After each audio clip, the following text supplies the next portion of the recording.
भूर्भुवः स्वः तत्सवितुर्वरेण्यं भर्गो देवस्य धीमहि धियो यो नः प्रचोदयात्।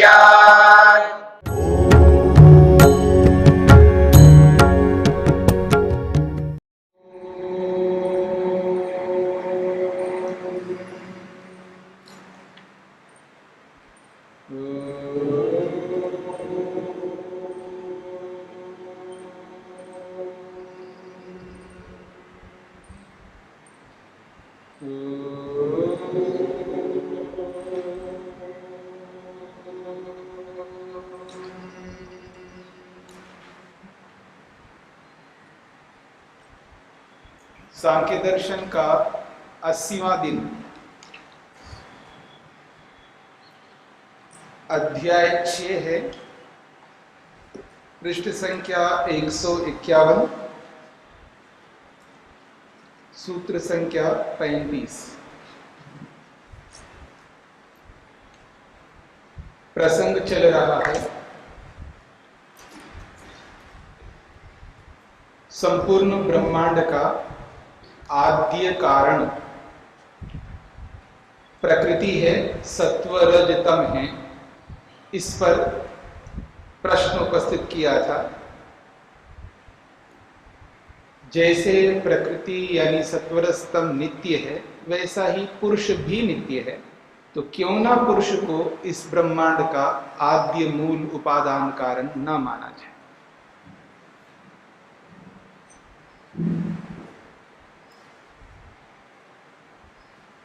तो उसका समाधान दे दिया था, नित्यत्वेपि न आत्मनो योग्यत्व अभाव।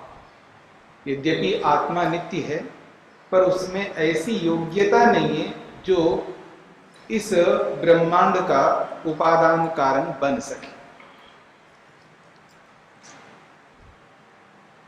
और श्रुति में भी विरोध आता है। श्रुति कह रही है कि इस संपूर्ण ब्रह्मांड का आद्य कारण, मूल कारण सत्वरस्तम है। तो श्रुति से भी विरोध है और उस आत्मा में योग्यता ही नहीं है कि इस ब्रह्मांड का मूल कारण बन सके।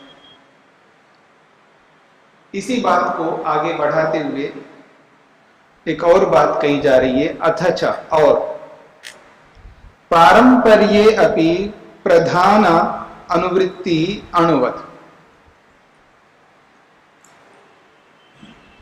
जगतः कार्यरूपस्य कारण परंपरायामपि प्रधानस्य प्रकृत्याख्यस्य अव्यक्तस्य अनुवर्तनम अनुगत वर्तमानत्वमस्ति अणुवत्। वो कहते हैं ये जो जगत है कार्य रूप में है, और इस कार्य रूप जगत का जो कारण है वो कौन है, फिर उसका कारण कौन है, फिर उसका कारण कौन है, ये जो परंपरा चलेगी, इस परंपरा में अंत में जाकर के प्रधान रूपी प्रकृति यानी सत्वर स्तंभ पर आगे रुक जाएंगे। यही आद्य कारण है। तो कह रहे हैं कारण परंपरायाम, इस कारण की परंपरा में भी प्रधानस्य अर्थात प्रकृत्याख्यस्य जो प्रकृति रूप में है, अव्यक्तस्य जो कि अव्यक्त है, अप्रकट रूप में है, उसी प्रकृति का अनुवर्तन में, अनुवर्तन मतलब वही कारण रूप में विद्यमान रहता है। सत्वरस्तम ही विद्यमान रहेगा ना कारण रूप में। जैसे घड़े में कारण रूप में मिट्टी वर्तमान है, वस्त्र में तंतु या रुई के रूप में वर्तमान है, ऐसे समस्त कार्यों में प्रकृति अनुवर्तमान रहेगी, उसी का विद्यमानत्व वहां पर रहेगी। कैसे? अणुवत, अणुओं के समान। यथा कस्यचित् कार्यवस्तुनो घट मठ वस्त्रादिकस्य कारण परंपरायाम अणुः तस्य अत्यंत सूक्ष्म भाग एव अनुवर्तते। उदाहरण से समझाया है अणु के समान। जैसे किसी भी कार्य वस्तु को ले लीजिएगा, उदाहरण दिया है उन्होंने, घट घड़ा हो, पट वस्त्र हो, या मठ मकान हो। इनका जो कारण है, उसकी कारण परंपरा में जब हम जाते हैं तो कारण परंपरायाम अणु तस्य अत्यंत सूक्ष्म भाग, अणु ही जाकर के सूक्ष्म अंश के रूप में बचता है, और वो अणु ही उसका कारण है। इस वस्त्र का या इस मकान का, घड़े का, कोई भी जो हमें दिखाई दे रही है वस्तु, उस वस्तु का जब मूल कारण में जाएंगे तो हम परंपरा में जाते जाते अणु में जाकर के रुक जाते हैं। जैसे स्थूल पदार्थों का जो कारण अणु है, ऐसे ही इस संपूर्ण ब्रह्मांड का जो मूल कारण है वो सत्वर स्तंभ रूपी प्रकृति है, ये कहना चाहते हैं। तत्र ये घटस्य कारणम कपालः, कैसे कारण की परंपरा में हम जाते हैं, उदाहरण से समझाया जा रहा है। मान लीजिए घड़े का कारण क्या है, तो कहते हैं कपाला, टीकरे। पहले टीकरे बनेंगे तभी तो घड़ा बनेगा ना, समझ रहे हैं आप लोग। घड़ा जो बनता है पहले क्या बनेगा, पहले टीकरे बनेंगे, फिर उसके बाद घड़ा। अब टीकरे बना करके रखते हो फिर उसके बाद घड़ा बना, तो ऐसे नहीं। जब बनाते जाते हैं तो पहले वो आधा ही बनेगा ना, थोड़ा ही बनेगा ना। पहले इतना सा बनता है, वो क्या है, टीकरा ही तो है। फिर और थोड़ा बढ़ जाता है, फिर बढ़ते बढ़ते पूरा घड़े के रूप में आ जाता है। तो कहते हैं घड़े का जो कारण है वो कपाल है, टीकरे, और उन टीकरों का जो कारण है तेषाम मृतपिंडम, मिट्टी का जो पिंड है, लोंदा जो है वो है। तत्कारणम मृत्तिका चूर्णम, और उस लोंदा का भी कारण क्या है, तो मिट्टी का चूर्ण।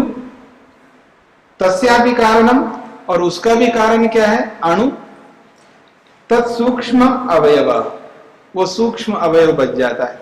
अब उसको आप तोड़ नहीं सकते, अणु को, ठीक है ना, उस अणु को हम तोड़ नहीं सकते, तो वहां जाकर के हम रुक जाते। तो घड़े का जो मूल कारण कहां पहुंच गए हम, अणु के स्थान पर पहुंच गए। ये कारण परंपरा हो गई ना।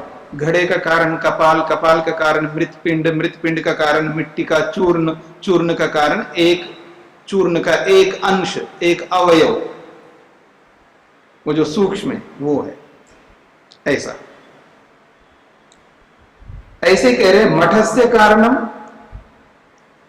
मठ का कारण क्या है, भित्ति का, दीवार है। तासाम कारणम, उन दीवारों का कारण कौन है, ईंटें हैं, इष्टिका। और तासाम च, और उन ईंटों का भी कारण क्या है, मृतपिंडम, मिट्टी का पिंड। पुनर्मृदंशः, मृत्तिका कणवः, और मृदंशों का मिट्टी का कण है। और मृत्तिका सूक्ष्म भाग, और उसका अंतिम जो भाग है वो अणु के रूप में बचेगा। उसी प्रकार वस्त्र से कारणम तंतव, वस्त्र के कारण कौन है, धागे। तंतूनाम कारणम कार्पासः, और उन धागों का जो कारण है वो कार्पास है, रुई है। तत्कारणम, और उस रुई का भी कारण क्या है, कार्पास अणवः, और उस रुई का एक अणु, एक सूक्ष्म अंश, सूक्ष्म भाग। तो कार्पास सूक्ष्म भागा। एवमेव, इसी प्रकार से समस्तस्य जगतः कारणम पृथिव्यादीनि स्थूलभूतानि, ये समस्त ब्रह्मांड जो हमको दिखाई दे रहा है, इस संपूर्ण ब्रह्मांड का कारण क्या है, तो कहते हैं पृथ्वी आदि स्थूलभूतानि, पृथ्वी, जल, अग्नि, वायु, आकाश, इन 5 महाभूतों से ये समस्त ब्रह्मांड जो दिखाई देने वाला है ये बना हुआ है। और तेषाम कारणम, और उन पृथ्वी आदि 5 महाभूतों का कारण कौन है, तो कहा तन्मात्राणि, तन्मात्र हैं, 5 तन्मात्राएं हैं। तेषाम, और उन तन्मात्राओं का कारण कौन है, तो अहंकार, अहंकार है उसका कारण। तस्यापि कारणम, उस अहंकार का कारण कौन है, महतत्वम, महतत्व है। पुनः तस्यापि, फिर उस महतत्व का भी कारण कौन है, तो फिर पहुंच गए प्रधानम, प्रकृत्याख्यम, अव्यक्तम, उपादानम, कारणम। तो वो प्रधान है, प्रकृति के रूप में कही जाती है। अव्यक्त जो प्रकट नहीं है इसलिए उसको अव्यक्त के रूप में कहा जाता है। और उपादानम यही प्रकृति ही समस्त संपूर्ण ब्रह्मांड का मूल उपादान कारण है। तो कारणम अनुवृत्तिया परंपरायम सिद्ध्यति, तो कारण की परंपरा में ये वो सिद्ध हो जाती है प्रकृति कि संपूर्ण ब्रह्मांड का मूल कारण है उपादान कारण के रूप में। नहीं पुरुष तथा उपादानत्व भाग भवति, जिस प्रकार प्रकृति उपादान के रूप में सिद्ध होती है वैसे पुरुष उपादान के रूप में सिद्ध नहीं होता है, तो उपादानत्व का भागी नहीं बनता है। प्रधानी ही सूक्ष्म निरतिशयम कारण परंपराया, इस कारण की परंपरा में कारण का कारण ऐसा जानते जानते इस कारण की परंपरा में प्रधान रूपी प्रकृति की अत्यंत सूक्ष्मता है। निरतिशयम सूक्ष्म, सबसे अधिक सूक्ष्मता है, उससे अधिक सूक्ष्म और कोई नहीं है कारण परंपरा में। उक्तम च, ऐसा ही कहा है, न च अलिंगात परम सूक्ष्म अस्ति अतः प्रधाने सूक्ष्मम निरतिशयम व्याख्यातम। योग दर्शन में महर्षि वेदव्यास ने स्पष्ट लिख दिया है, जब कारण की परंपरा को समझाते हुए चले वहां पर, तो चलते चलते वो अलिंग तक पहुंच गए, यानी सत्वर स्तंभ तक पहुंच गए। आपने पढ़ा है ना, एक होता है विशेष, एक होता है अविशेष, एक होता है लिंग और एक होता है अलिंग। तो अलिंग में जाकर के रुक जाते हैं। न च अलिंगात परम सूक्ष्म अस्ति, अलिंग रूपी प्रधान प्रकृति से सूक्ष्म और कोई नहीं है। अतः प्रधाने सूक्ष्म निरतिशयम व्याख्यातम, इसलिए प्रकृति में, प्रधान रूपी प्रकृति में ही सर्वाधिक सूक्ष्मता है, ऐसा समझ लेना चाहिए।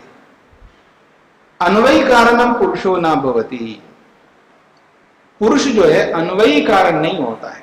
अन्वयी कारण का मतलब है उस कार्य में रहने वाला नहीं होता है। जैसे घड़े में मिट्टी रहने वाली है, घड़े में मिट्टी रहती है ना, तो उसको कहते हैं अन्वयी कारण। अन्वयी का मतलब है उस कार्य में रहने वाला कारण।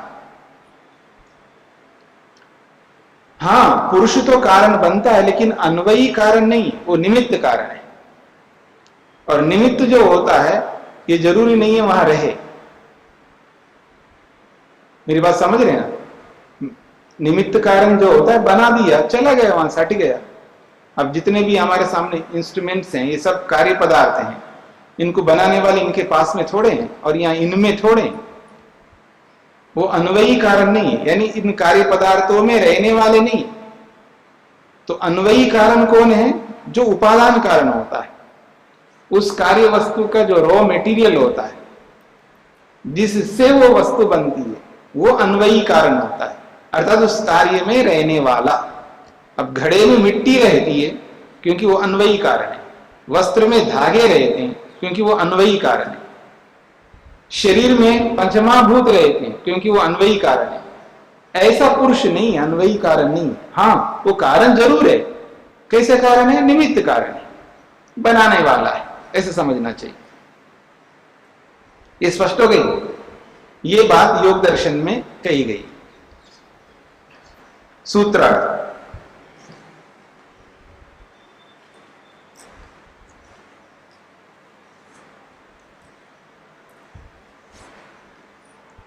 कार्य कारण परंपरा में, कार्य कारण परंपरा में, कार्य कारण परंपरा में भी प्रकृति की विद्यमानता, कार्य कारण परंपरा में भी प्रकृति की विद्यमानता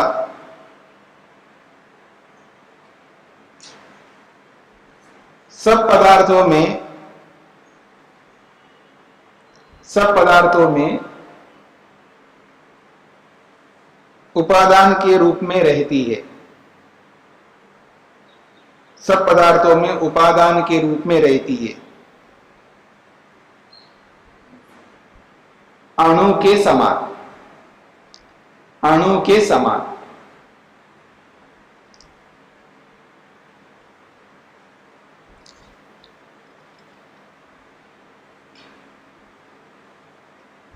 तो सब पदार्थों में कारण के रूप में विद्यमानता रहती है, तो फिर तो ये तो बहुत बड़ी चीज है।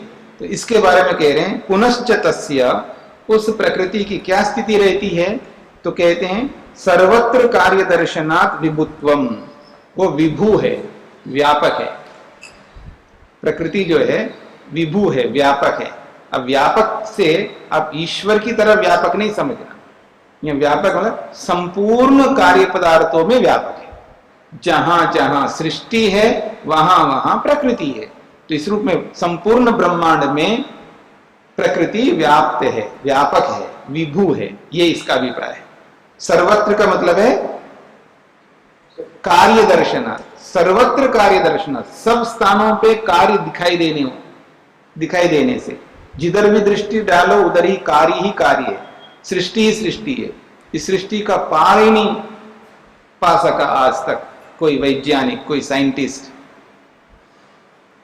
कितना लंबा चौड़ा है संसार, इसका अंत नहीं पा सका, बहुत व्यापक है। तो जहां जहां तक सृष्टि है वहां वहां व्याप्त है कौन? प्रकृति।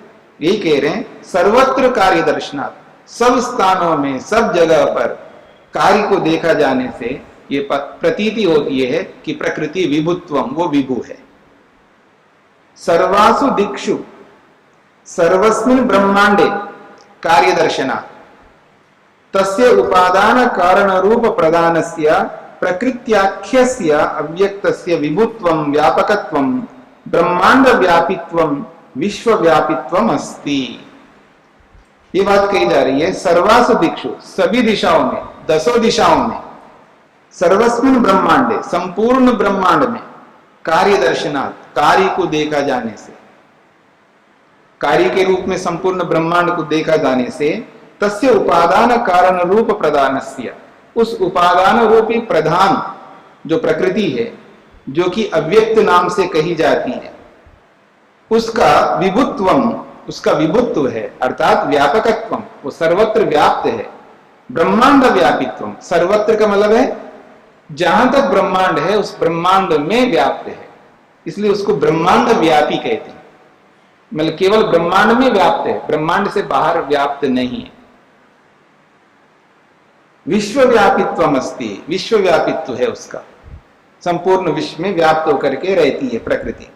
प्रधानस्य विभुत्वम ब्रह्मांडम अपेक्ष अस्ति, अब स्पष्ट कर रहे भाष्यकार ताकि भ्रांति ना हो सके। वो कहते हैं प्रधानस्य विभुत्वम, ये जो प्रकृति रूपी प्रधान का जो विभुत्व है, व्यापकत्व है, ये ब्रह्मांडम अपेक्षा अस्ति, ब्रह्मांड की अपेक्षा है। लोक लोकांतर अपेक्षया व्यापकत्वम प्रदर्शितम, लोक लोकांतरों को ध्यान में रख करके उसका व्यापकत्व बता दिया है। नहीं ब्रह्मांडाद बहिरपि विराजमानस्य परमात्मनो अपेक्षया, वो कहते हैं ऐसा मत समझना कि ब्रह्मांड से बाहर जो विराजमान परमात्मा है उस परमात्मा के समान व्याप्त हो, ऐसा नहीं है। परमात्मा ही समस्त ब्रह्मांडाद बहिरपि विराजते, परमात्मा तो ब्रह्मांड में तो व्याप्त है ही, लेकिन ब्रह्मांड से बाहर भी व्याप्त है, उसके समान ये प्रधान नहीं है। उक्तम यथाश्रुतो, और जैसा कि श्रुति में कहा भी है, क्या एतावानस्य महिमा तो ज्ञायाश्च पूरुषा पादोस्य विश्वा भूतानि त्रिपादस्यामृतम दिवि, कहा ना यजुर्वेद में। इस परमात्मा का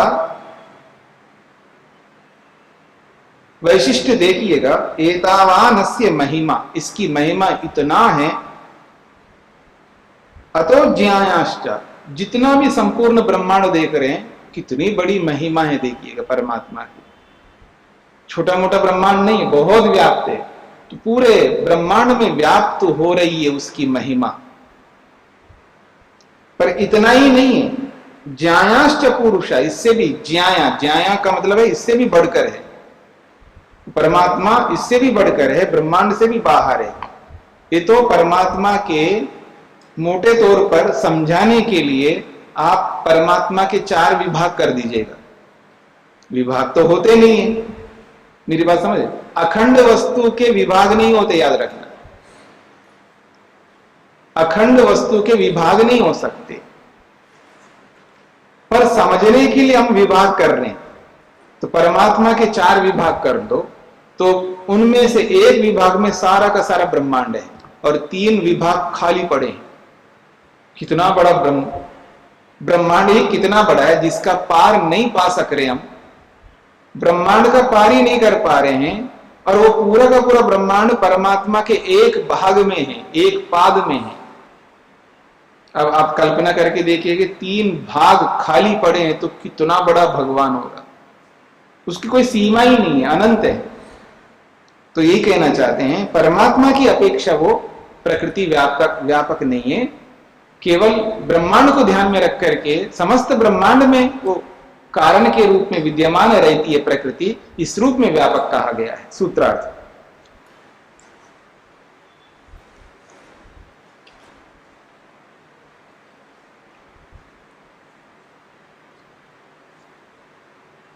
ब्रह्मांड के सब स्थानों में,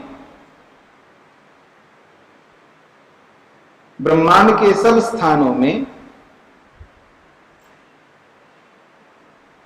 प्रकृति के कार्य देखा जाने से, प्रकृति के कार्य देखा जाने से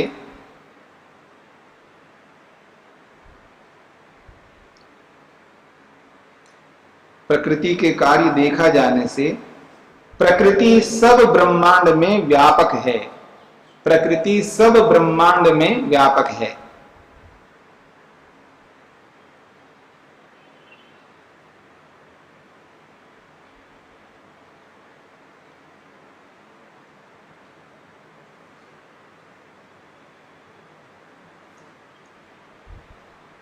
हाँ जी, अब एक भूमिका के रूप में बात कही जा रही है। प्रधानस्य विभुत्वम सर्वत्र कार्यदर्शनाद उच्यते नहीं अनंतत्वात्। कहते हैं परमात्मा का, प्रधान का, प्रकृति का जो विभुत्व, व्यापकत्व आप बता रहे हो, वो सब जगह कार्य को देखा जाने से बताया जा रहा है आपके द्वारा। सब स्थानों में कार्य को देखने से पता लग रहा है कि प्रकृति संपूर्ण ब्रह्मांड में व्याप्त है। नहीं अनंतत्वात्, अनंत होने के कारण से वो विभु नहीं है। बात समझ में आ रही? अनंत होने के कारण से विभु नहीं है। वो विभु कैसे है? पूरे ब्रह्मांड में उसके कार्य देखा जाने से विभु है। जहां जहां कार्य देखो वहां वहां वो विद्यमान है प्रकृति। कहीं कार्य वस्तु हो और वहां कारण ना हो, ऐसा हो ही नहीं सकता। तो पूरे ब्रह्मांड में कार्य को देखा जाने से उसका विभुत्व है, न कि उसके अनंत होने से। जैसे परमात्मा विभु है, क्यों है जी? अनंत है, उसकी कोई सीमा नहीं, इसलिए वो विभु है। समझ में आ रहा है ना?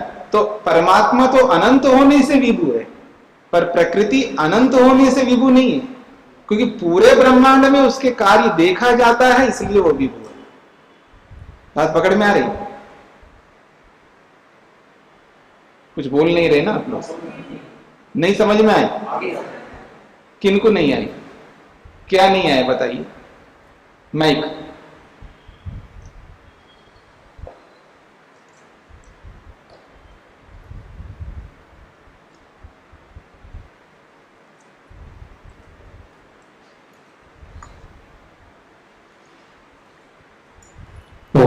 जी, परमात्मा के एक पाद में ब्रह्मांड है और परमात्मा अनंत है। आप बताइए। तो ब्रह्मांड विभु कैसे हुआ? परमात्मा को विभु मान रहे हैं क्योंकि वो अनंत है। ये बात नहीं समझ में आई कि ब्रह्मांड विभु कैसे हुआ। आप एक बात बताइए, आपके कुएं में पानी है ना, ठीक है ना? कितना है पानी? थोड़ा ही है। और आना सागर में कितना है? उससे ज्यादा है। तो बहुत फैला हुआ होने कारण से बहुत बड़ा है, ये बोलोगे ना? जी। बड़ा क्यों है? उसके फैलाव को देख करके बता रहे हो ना, ये बड़ा है। मेरी बात समझ में आ रही? तो ठीक इसी प्रकार से विभु क्यों है प्रकृति? क्योंकि बहुत जगह फैला हुआ है, उसका जो कार्य है सर्वत्र फैला हुआ है, तो सर्वत्र फैला हुआ होने के कारण से उसको विभु कह रहे हैं हम लोग। पूरे ब्रह्मांड में फैला हुआ है ना उसका कार्य, इसलिए उसको विभु कह रहे हैं। और अनंत होने से विभु नहीं है वो। अनंत है ही नहीं। अनंत कैसे? अनंत है ही नहीं, इस यही तो हेतु है ना। अनंत ना होने से, अनंत के कारण से विभु नहीं है वो जी। सब जगह देखकर जाने के कारण से विभु है, ये कहने। ठीक ठीक है ना जी। और परमात्मा तो अनंत है, इसलिए वो विभु है। स्वामी जी, ये जो हमने 1 और 3 का भाग बताया है, एक भाग में ब्रह्मांड है, 3 भाग खाली हैं, तो ये कोई कल्पना भी तो हो सकती है। अच्छा, सही क्या हो सकता है आप बताओ। सही तो वो अनंत है, उसको ना नहीं, कैसे बताओगे आप अनंत है? जो हमारी बुद्धि से परे है, समझ से परे, तो अनंत ही मान। देखिए, इधर उधर मत जाइए, प्रमाण से बात करो आप जी। मैंने तो प्रमाण से बोला और आपने कहा उसको कल्पना भी तो हो सकती है। ठीक है, मान लेते कल्पना हो सकती है, तो सही क्या हो सकता है तो आप बताइए। तो आप भी जो बोल रहे हो ना जी, आपके पीछे कोई प्रमाण तो है ही नहीं है, आप तो केवल बोल रहे हो ना। तो आपको आधार देना पड़ेगा ना, आपके बोली के पीछे आधार क्या है। आप तो कल्पना करके बोल रहे हो ना जी।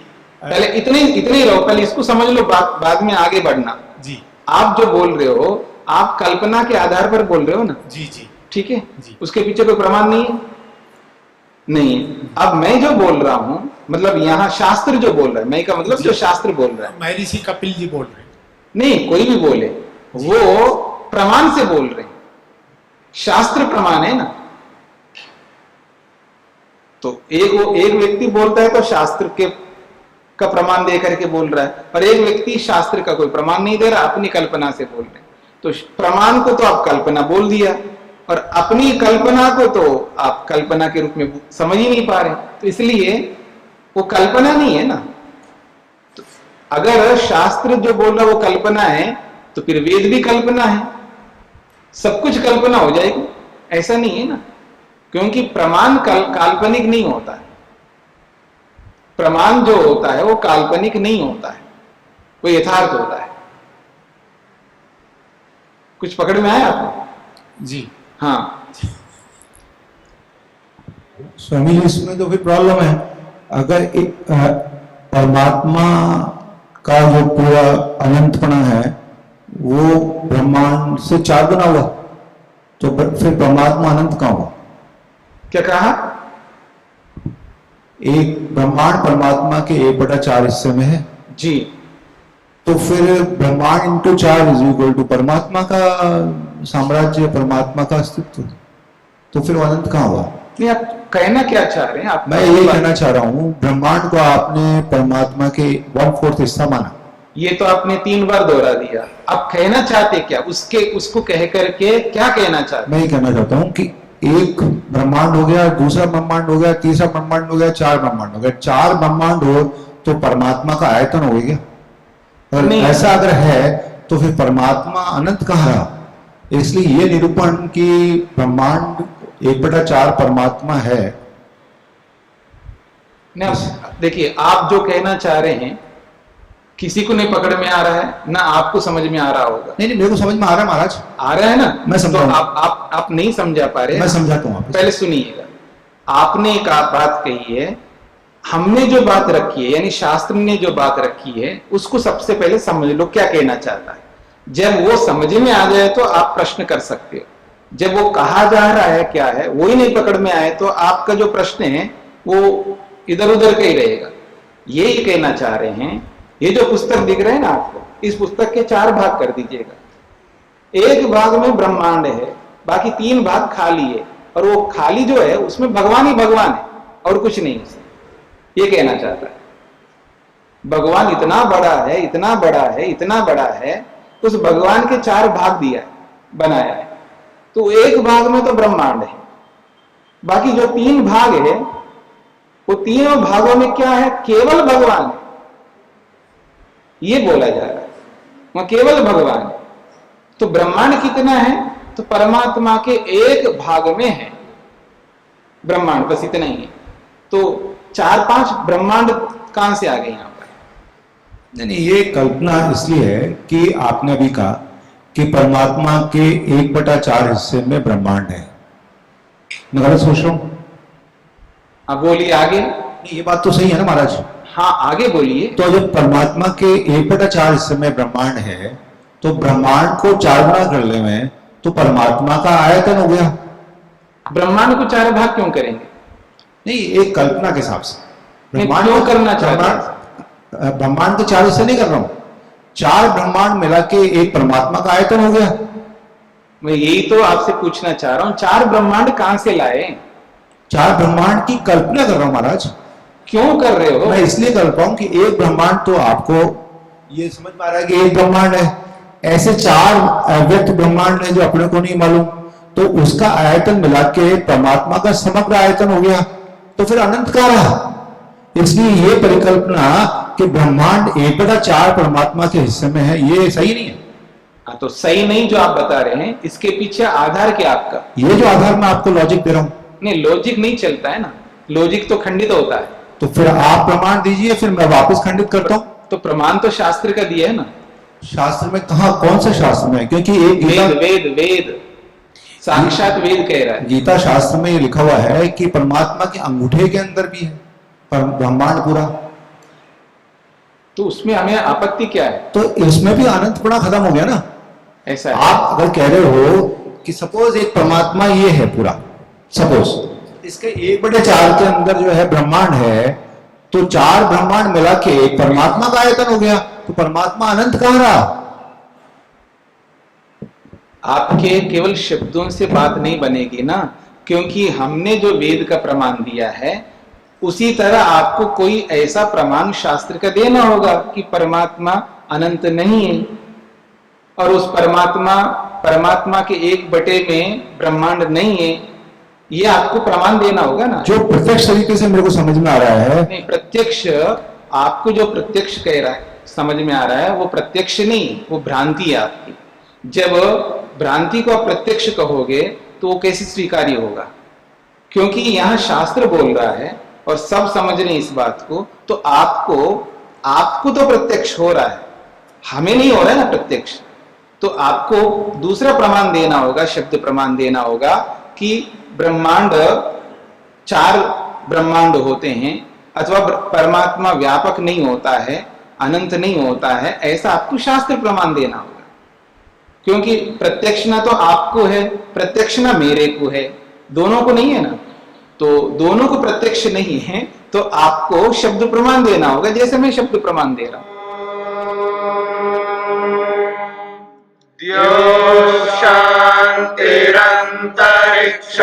शान्तिः पृथिवी शान्तिरापः शान्तिरोषधयः शान्तिः वनस्पतयः शान्तिर्विश्वे देवाः शान्तिर्ब्रह्म शान्तिः सर्वं शान्ति शान्तिरेव शान्ति क्षमा शान्तिरेधि। ॐ